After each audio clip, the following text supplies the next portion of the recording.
जय हिंद एवरीवन। आज हम बात करने वाले हैं उन एनडीए एस्पिरेंट्स की जिनका ये फर्स्ट अटेम्प्ट होने वाला है। उससे पहले उनको एनडीए के बारे में बहुत सारी चीज़ों के बारे में जानने की ज़रूरत है, जैसे कि जो भी इस साल 12th अपेयरिंग में है, यानी जो भी इस बार 1 सितंबर को अपना पहला अटेम्प्ट देने वाला है एनडीए का, उसको किन किन चीज़ों पे फोकस करना है और अपनी स्ट्रैटेजी किस हिसाब से बनानी है। क्योंकि जो फर्स्ट टाइम बच्चा बैठता है उसको बहुत समय लग जाता है इस चीज़ों को समझने में कि सिलेबस क्या है, किस हिसाब से कवर करना है और वाकई में सिलेबस का क्राइटेरिया क्या है, कितने पे कट ऑफ क्लियर हो जाएगी। और दूसरी बात बच्चों, द मोस्ट इंपॉर्टेंट बात, आपको इस बात को भी समझने की ज़रूरत है कि आपका वाकई में कंपटीशन किन बच्चों के साथ है, आपको किस लेवल की प्रिपरेशन रखनी होगी। ये वीडियो होने वाला है आपके लिए बहुत खास, जहां पे हम देखने वाले हैं कॉम्पिटिटर्स किस लेवल के होंगे, साथ ही साथ किन एरियाज पे हम फोकस करें 12th वाले बच्चे खासकर, क्योंकि बोर्ड्स में अभी उनके पास काफ़ी समय है। अगर वो सितंबर में अभी भी जग जाएं, जो कि पहला कॉम्पिटिटिव एग्जाम, जो कि पहली कमीशन एंट्री होती है, बच्चे के लिए सबसे पहला ऑफर मिलता है कमीशन एंट्री का, वो होता है एनडीए। तो उसके लिए, उस लक्ष्य को पूरा करने के लिए हमारे पास मात्र 4 महीने से भी कम बचे हुए हैं, 120 दिन से भी कम बचे हुए हैं। मोटा मोटा हम मान के चल सकते हैं कि 100 दिन बचे हुए हैं। और उस 100 दिन में हमें कैसे कवर करना है, कैसे किन चीज़ों पे फोकस करना है, इस वीडियो में हम कवर करने वाले हैं। तो बेसिकली सबसे पहले बच्चों, आपको इस बात को समझना पड़ेगा कि जो आपका कॉम्पिटिटिव एग्जाम है उसमें 90% बच्चों की कहीं ना कहीं ये साइकोलॉजी होती है कि जब वो पढ़ना शुरू करते हैं तो वो अपने आप को पहले से ही क्विटर घोषित कर देते हैं। ये ट्रुथ है, बहुत बड़ा ट्रुथ है, जहां पे एक बच्चा समझ लेता है कि बाबा ये मेरे बस की बात तो नहीं है। दूसरी बात, इसी में वो बच्चा भी है जो 2-3 बार अटेम्प्ट दे चुका है। कुछ बच्चे अपनी गलतियों से सीखते हैं। Repeaters very smart, repeaters are very sharp. Repeaters ऐसे बच्चे हैं यहाँ पे जो अपने आप को वहां पे जज कर लेते हैं। जैसे फर्स्ट अटेम्प्ट, जैसे जिसने पिछली बार सितंबर अटेम्प्ट या इस बार अप्रैल अटेम्प्ट दिया है, उसने अपनी गलतियों से बहुत कुछ सीखा होगा। और जो अगर कुछ मार्क्स से रह गया होगा तो उसको पता है कि अगली बार हमें किस एरिया में और कितना वर्क करना है, तो वो ज़्यादा एडवांस है आपसे इस प्रिपरेशन में और साथ ही साथ ज़्यादा स्मार्टली वो क्वेश्चंस को हैंडल करेगा। नेक्स्ट होते हैं लर्नर्स। लर्नर्स मतलब कि सीधी सी बात है, जैसे आप हैं, आपकी जो फील्ड है, जिनका फर्स्ट अटेम्प्ट होने वाला है, या कुछ बहुत ही ज़्यादा स्मार्ट बच्चे जो अपने स्ट्रैटेजी को ऑलरेडी इनग्रीव कर रखते हैं, जिनको 11th और 12th दोनों के चैप्टर्स अच्छे से क्लियर होते हैं और उनको पता होता है क्या पढ़ना है, कितना पढ़ना है और कैसे पढ़ना है।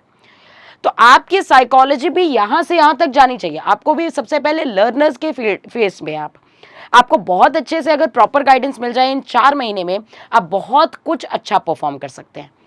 क्योंकि जो बच्चे यहाँ मात खाएंगे वही रिपीटर्स बनेंगे, और जो रिपीटर्स बनने के बाद भी फेल हो गए वही 90% फेल कैटेगरी में आ जाते हैं। क्योंकि फॉर्म भरना है 8 लाख बच्चों को, सिलेक्ट होना है 8,000 बच्चों को। तो ये जो बच्चे हैं ये वही क्राइटेरिया फेल कर जाते हैं जो ये स्ट्रैटेजाइज नहीं करके चल पाते अपने आप को। तो सबसे पहले हम बात करें कि एप्लीकेशन फॉर्म, बहुत इंपॉर्टेंट बात, कि हमारा जो एप्लीकेशन फॉर्म है जो एनडीए का, बच्चे सारी इंफॉर्मेशन यहाँ पे ध्यान से देख लें कि 15 मई 2006 से लेकर के एप्लीकेशन फॉर्म स्टार्ट हो जाएगा और एंड लास्ट डेट जो होगा वो 4 जून 2024 है। और एज क्राइटेरिया 1 जनवरी 2006 से लेकर के आपकी 2009 तक एज क्राइटेरिया आपकी फुलफिल्ड होनी चाहिए। साथ ही साथ एग्जाम डेट भी प्री अनाउंस्ड होता है, 1 सितंबर 2024 आपकी एग्जाम डेट है। सिलेक्शन प्रोसीजर इसका क्या होता है? सबसे पहले एक होता है रिटन एग्जाम। रिटन एग्जाम में क्या आएगा? रिटन एग्जाम में आपका आएगा एक मैथ्स का पेपर होगा और एक जीएटी का सेक्शन होगा। मैथ्स का पेपर 300 नंबर का, जीएटी का पेपर 600 नंबर का, यानी रिटन ओवरऑल हमारा हो गया 900 मार्क्स का। उसके बाद होता है एसएसबी, जो कि बोला जाता है टफेस्ट इंटरव्यू है। एसएसबी की प्रिपरेशन एक अपने में बहुत ही स्ट्रेटेजाइज प्लानिंग होती है, जहां पे आपकी साइकोलॉजी के साथ साथ मेडिकल, फिजिकल, बहुत सारी चीज़ें का ध्यान रखा जाता है। और ये तभी हो सकती है जब आप ग्राउंड लेवल पे आके एसएसबी की तैयारी करें। मेरा प्रेफरेंस यही होगा कि कभी भी ऑनलाइन एसएसबी को प्रेफर ना करें, आप ज़्यादा से ज़्यादा कोशिश करें कि आप ग्राउंड लेवल पे अपनी पर्सनैलिटी डेवलपमेंट पे ध्यान दें। उसके बाद थर्ड फेज आता है मेडिकल का। मेडिकल, जहां पे आपको फिजिकल फिटनेस का अपना प्रमाण देना पड़ता है, आपका प्रॉपर मेडिकल चेकअप होता है। तो जो बच्चे ऑलरेडी एनडीए का सपना देख रहे हैं उनकी पहले से जिम्मेदारी है कि वो अपना प्री मेडिकल करवा लें, वो देख ले कि हम मेडिकली फिट हैं डिफेंस के प्रोस्पेक्टिव से। लास्ट होती है मेरिट लिस्ट। अभी मैंने आपको बताया कि रिटन का एग्जाम जो होता है वो 900 नंबर का होता है। लेकिन बच्चों आपको मैं बता दूं, फाइनल मेरिट लिस्ट जिस बच्चे के 750 नंबर भी आ जाते हैं, फाइनल का मतलब है कि रिटन एसएसबी के मार्क्स इंक्लूड करके जो आपकी फाइनल मेरिट लिस्ट 750, तो मैं अपने आप में बहुत ज्यादा बता रही हूँ, लास्ट टाइम जो कट ऑफ गई है वो लगभग 650 के आसपास गई है। तो 650 मार्क्स जिसके आ जाते हैं वो फाइनल मेरिट इन हो जाता है। रिटन के कट ऑफ की अगर हम बात करें कि रिटन के कट ऑफ में 900 में से जो बच्चा 300 या 320 नंबर तक ला रहा है उसकी कट ऑफ भी रिटन की क्लियर हो जाती है। लास्ट टाइम जो कट ऑफ थी हमारी वो 292 थी, 900 में से 292 हमारी कट ऑफ गई थी। तो ये बैरिकेड्स आपको देखने पड़ेंगे जिनको आप बहुत इजीली क्रॉस कर सकते हैं, but again with this strategy. तो 12th वाले सारे मेरे बच्चे बड़े ध्यान से सुने, क्योंकि आपके पास वाकई एक दिमाग में थॉट आ रहा होगा कि मैम हमारे पास तो इतनी सारी चीजें हैं पढ़ने के लिए, हम क्या क्या पढ़ें और कैसे स्ट्रैटेजाइज करें खुद को। तो सबसे फॉरमोस्ट चीज आपकी प्रायोरिटी डिसाइडेड होनी चाहिए 300 नंबर मार्क्स मैथ्स के, जहां पे 75 मार्क्स आने आपके जरूरी हैं, वरना आपकी सेक्शनल कट ऑफ क्लियर नहीं हो पाएगी। फिजिक्स 100 नंबर की आती ही आती है और 200 नंबर की आती है इंग्लिश, यानी यहां पे अगर हम टोटल मार्क्स देखें तो 600 मार्क्स की बात हम कर रहे हैं। और रिटन में क्वालिफाई करने के लिए आपको 300 प्लस के मार्क्स की जरूरत होती है। तो पॉइंट ऑफ डिस्कशन यहां पे ये है कि अगर आपने अपने 11th और 12th के सिलेबस को थोड़ा सा शॉर्ट कर लिया, अभी हम उन चैप्टर्स की भी बात करेंगे जिनको आपको इन 3 महीने पे फोकस करके इस पेपर पे ध्यान देना है। फिजिक्स में किन किन चीजों का ध्यान देना और इंग्लिश में किन किन चीजों का ध्यान देना है, तो ये कुछ चीजें हैं, मतलब आपका क्राइटेरिया क्लियर, क्योंकि आपके प्रोस्पेक्टिव से देखा जाए तो जीएस बहुत वास्ट है, लेकिन अब जीएस में क्या पढ़ना है, कितना नहीं पढ़ना है, क्या करना है, इसको भी हम डिस्कस करने वाले हैं। केमिस्ट्री बायोलॉजी का नाम नहीं लिया, ऑब्वियसली मैंने केमिस्ट्री बायोलॉजी का नाम नहीं लिया। केमिस्ट्री बायोलॉजी 10th लेवल की आती है, लेकिन हाँ ये सवाल उन बच्चों का भी होगा जरूर कि मैम अगर हम पीसीबी ग्रुप से हैं या कॉमर्स से हैं या आर्ट से हैं तो हम कैसे एलिजिबल होंगे। एलिजिबिलिटी क्राइटेरिया तो आपकी है, आप दे सकते हैं एनडीए का फॉर्म, लेकिन अब फिर से एक सवाल आएगा कि मैम मैथ्स में 300 में से 75 नंबर हम कैसे स्कोर करें, हमें कैसे शुरू करना चाहिए। तो science students plus non science students दोनों की बात हम यहाँ पे करेंगे। सबसे पहली बात तो आपको मैथ्स में कुछ इंपॉर्टेंट चैप्टर्स को यहाँ पे समझना पड़ेगा। स्टैटिस्टिक्स ऑफ प्रोबेबिलिटी 2 चैप्टर, अगर आपने 2 चैप्टर ढंग से पढ़ लिए तो ये अकेले चैप्टर 20 सवाल ला रहे हैं, 20 सवाल यानी 50 नंबर। क्या 2 चैप्टर नहीं पढ़ सकते हम जिनका और चैप्टर से कोई लेना देना फिलहाल है नहीं। 2D और 3D वेक्टर, मतलब यहां पे 2D को अगर आप ध्यान ना भी दें तो 3D और वेक्टर 10 सवाल अकेले लेकर के आता है। मैट्रिक्स एंड डिटर्मिनेंट 10 सवाल, 40 सवालों का खेल अभी ही हो चुका है बच्चों। साथ ही साथ ट्रिग्नोमेट्री लगभग 15 सवाल ट्रिग्नोमेट्री से, तो ये अगेन एक इंपॉर्टेंट चैप्टर्स हो गए। मतलब इन चैप्टर्स को तो आपको बाय हुक और क्रुक क्लियर करना ही करना है। लेकिन अगेन मैं आपको एक बात और बता दूं ध्यान से कि अगर आपके दिमाग में ये है कि हम केवल और केवल एनसीईआरटी पढ़ के क्लियर कर लेंगे तो let me awake you students कि एनसीईआरटी पढ़ने से आपका भला नहीं होगा। ये कड़वा है लेकिन सत्य है। नेक्स्ट अगर हम बात करें इंग्लिश की, तो इंग्लिश में क्या होना चाहिए, सबसे पहली बात देख लेते हैं। Start with 1 book. इंग्लिश में लिटरेचर नहीं पूछी जाएगी, लेकिन हाँ आपको काफी ज्यादा वोकैबुलरी पे अपना हाथ साफ करना पड़ेगा। तो सबसे इंपॉर्टेंट बात है यहाँ पे एक बुक, और उस एक बुक में ऐसी स्ट्रैटेजीज होनी चाहिए, ऐसे एरर्स होने चाहिए जहां से डायरेक्ट क्वेश्चन फंस जाए। जैसे नाउन से रिलेटेड, प्रोनाउन से रिलेटेड, वर्ब, एडजेक्टिव, जितने भी टॉपिक्स हैं इनसे रिलेटेड स्पेसिफाइक टॉपिक और स्पेसिफिक एरर जहां से यूपीएससी सवाल पूछता ही पूछता है। Second important topic lexicon. Lexicon हमारी जो एमकेसी की बुक है जिसमें वोकैबुलरी के कलेक्शन दिए हुए हैं। आज तक यूपीएससी के जितने भी वोकैबुलरी पूछे गए हैं वो पूरे के पूरे लेक्सिकन से ही पूछे गए हैं। तो एकमात्र वोकैबुलरी की बुक जिसको अगर आप इन 4 महीने में पूरा करेंगे तो वाकई में ये आपके लिए बहुत हेल्पफुल होने वाली है। First focus on vocabulary. ये बात क्यों कही मैंने, क्योंकि बच्चे कुछ सोच रहे होंगे मैम ग्रामर पे फोकस करें कि वोकैबुलरी पे फोकस करें। अगेन द क्वेश्चन इज, जब 50 सवाल इंग्लिश का आया तो उसमें से लगभग 35 से 40 सवाल वोकैबुलरी का आया, केवल 10 सवाल ग्रामर का आया। तो स्टिल आपको सोचना पड़ेगा कि हम पीवाईक्यूज के क्वेश्चंस को देखें, पीवाईक्यूज में कैसे क्वेश्चन पूछे गए, और एकमात्र बुक जिसको हम पढ़ करके हम अपने एनडीए को क्रैक करने का सपना पूरा कर सकते हैं। साथ ही साथ अगर मैं बात करूं फिजिक्स की, तो mechanics, properties of matter, heat, thermodynamics, electrostatic and magnetism, optics, modern physics, मतलब इतने क्राइटेरिया। कम से कम अगर आप 12th में हैं तो आपका इतना ध्यान तो होना चाहिए कि 11th का सिलेबस आप पूरा प्रिपेयर कर लें इस 3 महीने में, और 12th में maximum to maximum weightage wise chapter आप जरूर पूरा कर लें।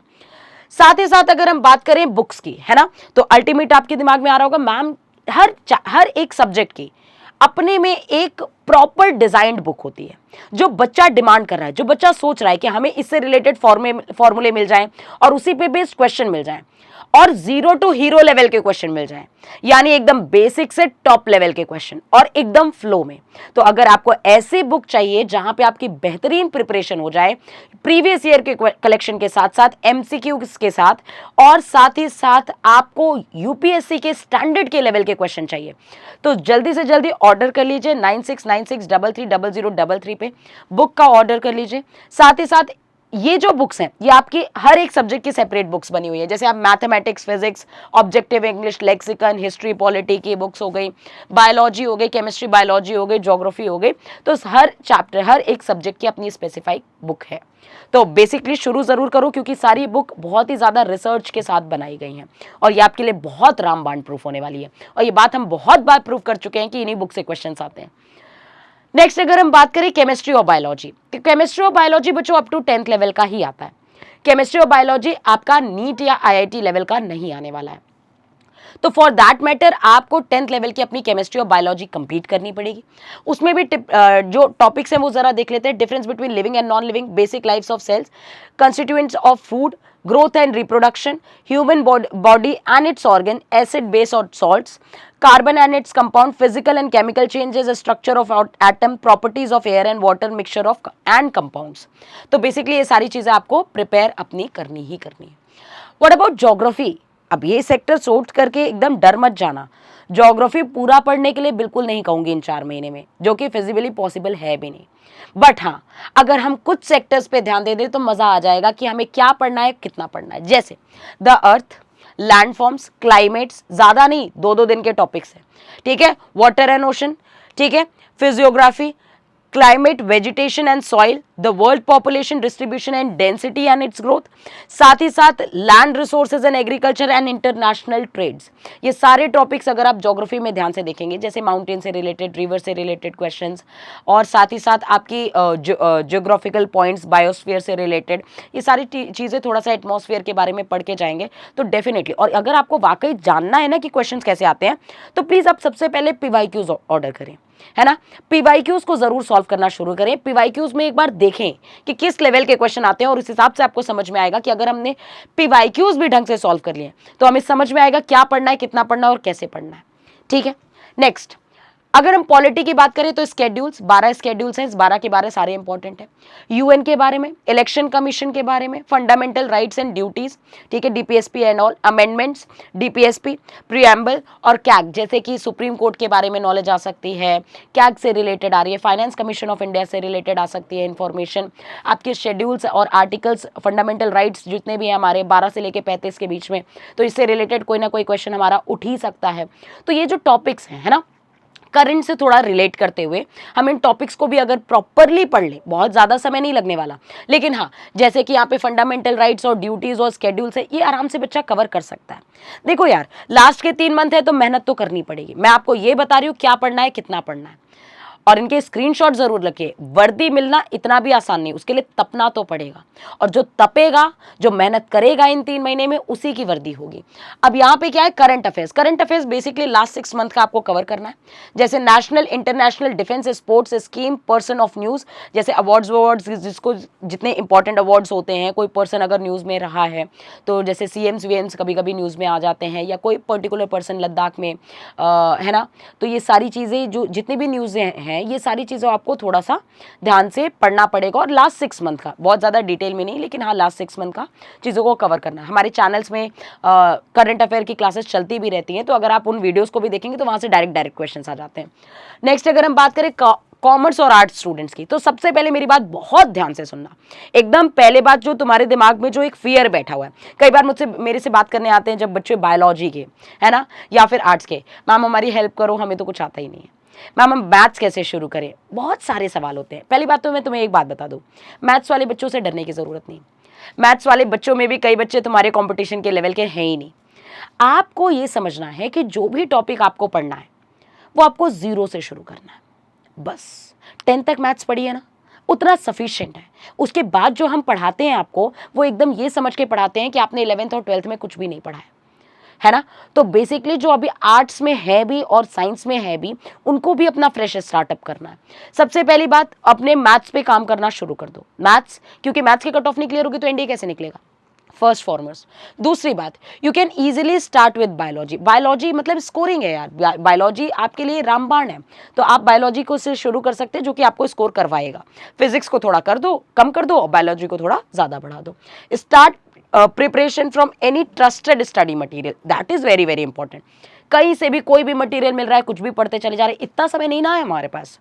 हमें ये पता करना है कि क्या पढ़ना है, जहां से पढ़ा वहां से क्वेश्चन डायरेक्ट फंसना चाहिए, इसीलिए इन बुक्स को रिकमेंड कर रही हूं मैं बार बार। नेक्स्ट इंपॉर्टेंट बात, पाथ फाइंडर। कई बच्चों को मैंने लेकर देखा है कि पाथ फाइंडर लेकर घूमते रहते हैं। पाथ फाइंडर उसके लिए इंपॉर्टेंट है जो केवल रिवीजन करना चाहता है, नॉट फॉर बिगिनर्स। तो जितने भी बिगिनर्स हैं जिनका अभी फ्रेश न्यू स्टार्ट है, वो पाथ फाइंडर को बिल्कुल भी रेफर ना करें। जो रिपीटर्स हैं वो पाथ फाइंडर को रेफर कर सकते हैं।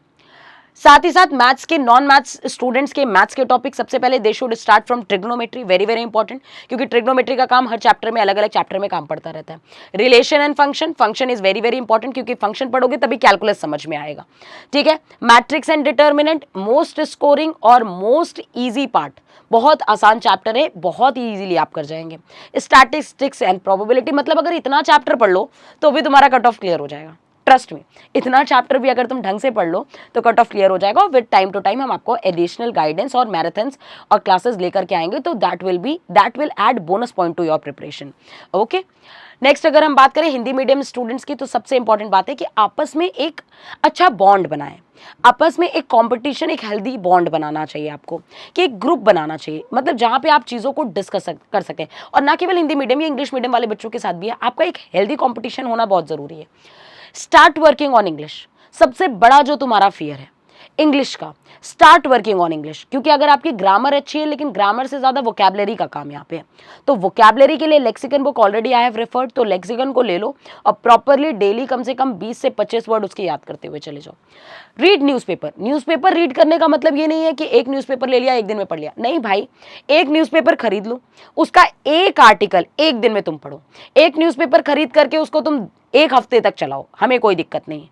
डेली न्यूज़पेपर अलग अलग नहीं लेना है, आपको पहले आर्टिकल को समझने की हैबिट डालनी पड़ेगी। एक न्यूज़पेपर ले लिया, उसको एक हफ्ते तक आप पढ़िए, अलग अलग आर्टिकल्स पढ़िए। तो न्यूज़पेपर पढ़ने से क्या होगा ना, हमारी हैबिट इंडल्ज होगी कि क्या बोलना चाहता है, या लैंग्वेज क्या है, या वो क्या किस फॉर्मेट में इंग्लिश लिखी जा रही है। तो स्पोकन इंग्लिश का भी कॉन्टेक्स्ट यहीं से स्ट्रांग होता है। Practice as many question as you can. हाँ, लेकिन उस प्रैक्टिस के दौरान कभी कभी कुछ क्वेश्चंस आपको अटकाएं या परेशान करें, तो स्किप दोस क्वेश्चन और आगे बढ़ें। उसमें अटक करके टाइम वेस्ट करने की जरूरत नहीं है। यूज ऐप, है ना, एप्लीकेशन, मल्टीपल ऐप्स आप यूज कर सकते हैं, बहुत सारी चीजें आपको मिलती हैं अलग अलग एप्लीकेशन में। जेईई के पे बेस्ड क्वेश्चन मिल जाते हैं, एनडीए पे बेस्ड क्वेश्चन मिल जाते हैं, हमारा एमकेसी एप्लीकेशन आपके पास है ही है। तो ये सारी चीज़ों के साथ भी आप प्रिपरेशन कर सकते हैं। और जो भी बच्चे ऑफलाइन आना चाहते हैं उनके लिए मोस्ट वेलकम, क्योंकि ऑफलाइन में हम क्या क्या प्रिपरेशन दे रहे हैं ये भी हम बात कर लेते हैं। रिटन, उसकी तो पूरी गारंटी है। रिटन जहाँ पे आपको जीएटी प्लस मैथमेटिक्स के प्रॉपर मॉक टेस्ट और यूनिट टेस्ट, सरप्राइज टेस्ट के साथ आपको डील किया जाता है। क्लास नोट्स के साथ सब कुछ दी जाती है विद बुक्स। साथ ही साथ एसएसबी इंटरव्यू इसी के साथ कंबाइंड है। एसएसबी इंटरव्यू यानी आपके रिटन के दौरान ही आपको ऑफिसर बनाने की पूरी गारंटी है। फिजिकल सेशन, क्योंकि आपको फिजिकल फिटनेस पे भी ध्यान देना है, जीटीओ टास्क होंगे, आपके रनिंग्स होंगे, या जो भी चीज़ें हैं वो सारी यहाँ से ही आपको प्रिपेयर करते हुए चलना है। स्टडी मटेरियल वो आपको प्रोवाइड किया ही जाएगा, सारी बुक्स, एसएसबी की भी बुक्स, साथ ही साथ ये सारी जितने भी मैथ्स जीएटी सेक्शन की बुक हैं, ये सारी बुक्स भी आपको प्रोवाइड की जाएंगी। स्पोकन इंग्लिश की क्लास भी आपको प्रोवाइड की जाएगी, है ना, जो बोलने का डर है वो भी खत्म कर दिया जाएगा। और डाउट काउंटर फैसिलिटीज़, कई बार क्या होते हैं बच्चे 1-to-1 क्वेश्चंस नहीं कर पाते टीचर से, जहाँ पे उनको ज़रूरत होती है कि एक प्रॉपर गाइडेंस भी उनको मिल जाए, तो ये भी प्रॉपर फैसिलिटीज़ यहाँ पे दी जाती हैं। ठीक है। तो आप उसके लिए कॉल कर सकते हैं 9696330033 पे। बैचेस अभी ओपन है बेटा, मैं कहूँगी लेट मत करो, वरना जितना ज़्यादा आप डिले करेंगे उतना ही ज़्यादा आपके लिए नुकसानदेह होगा ये चीज़ें, ठीक है। तो आई होप आपको विजन एकदम क्लियर हो गया। और जो बच्चा ग्राउंड लेवल पे नहीं आ सकता वो ऑनलाइन भी एडमिशन ले सकता है, इसी हेल्पलाइन नंबर पे कॉल करके ऑनलाइन बैचेस के भी इन्फॉर्मेशन ले सकता है, जहाँ वहाँ पे भी स्टडी मटेरियल प्रोवाइड किया जाता है, प्रॉपर लाइव क्लासेस और रिकॉर्डेड क्लासेस, नोट्स, और साथ ही साथ आपके डाउट काउंटर फैसिलिटीज और इंटरेक्टिव सेशंस वहाँ पे होते हैं। वहाँ पे भी हम आपको डिस्टेंस मैटर फील करने नहीं देंगे। तो आई होप 12th वाले बच्चे उनको क्लियर हो गया क्या पढ़ना है, कितना पढ़ना है और कैसे पढ़ना है। तो ऐसी ही वीडियो के लिए हमें फॉलो करिएगा। टिल देन जय हिंद, जय भारत एंड टेक केयर।